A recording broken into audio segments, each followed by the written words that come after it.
despite my best efforts, I tested positive for COVID yesterday. I'm on day 2 of isolation, feeling a little rough, body aches, chills, pretty sore throat, a lot of sinus issues. Certainly grateful having been vaccinated earlier in the pandemic, as I know that these symptoms will be much worse. And so hopefully just take you on this journey with me over the next few days of my quarantine and see how I recover and continue to advocate for vaccines. Day 3 of isolation. I'm not feeling any worse today, so I take that as a victory. Fatigue is pretty heavy. This headache is lingering and won't go away, which is annoying, but overall, body aches, chills, that kind of stuff seems to have subsided. Still can't taste or smell anything, which made me very sad this morning when my wife gave me bacon and I couldn't taste it. It was just, it was probably the hardest moment so far, if there's been any, but the short run of this will be credit to the vaccine. We know it minimizes the impact and, certainly no risk of hospitalization, so no need for monoclonal infusions or anything like that. We'll just kind of get through these first couple of days, stay in isolation and stay protected, protect the family. So we'll see how we feel tomorrow. Day 5 of isolation, feeling much better.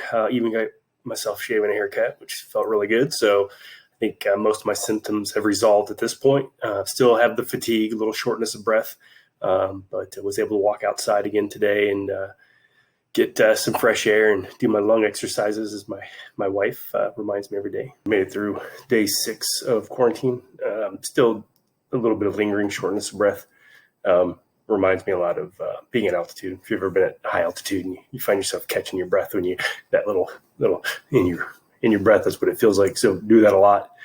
It doesn't take much to get winded for sure, but other than that, I feel fine. Just kind of, again, waiting out the quarantine at this point. Still have 4 more days and trying to do the best I can to support my wife, who's got 3 of our kids quarantined because of me. So they're all fine, but they have to be quarantined because of the school rules, which is fine. But so this has certainly been challenging, but we're almost at the end. I'm feeling much better, and be happy to wrap this up at the end of the week. Day 7 of quarantine, feeling better, feeling good, pretty strong. Still that little hitch in my breath. Other than that, it's I think just fighting off the cabin fever at this point. Still, lucky and fortunate to be able to work from home. I had the kids tested so they can go back to school. They were all negative, which is great. So they get to get out of the house and get back with their friends. And so we got just a couple more days left, and I'll be ready to go back to the office. Day 9, still feeling really good. Still stuck in my son's room, which I know he's ready to get back. The challenge is just feeling okay, but still recognizing that you gotta be safe and take care of the family. So looking forward to tomorrow, last day of quarantine. Looking forward to hugging my kids, being back around everybody. So 10 days of quarantine up, back at work, as you can tell. So excited for that.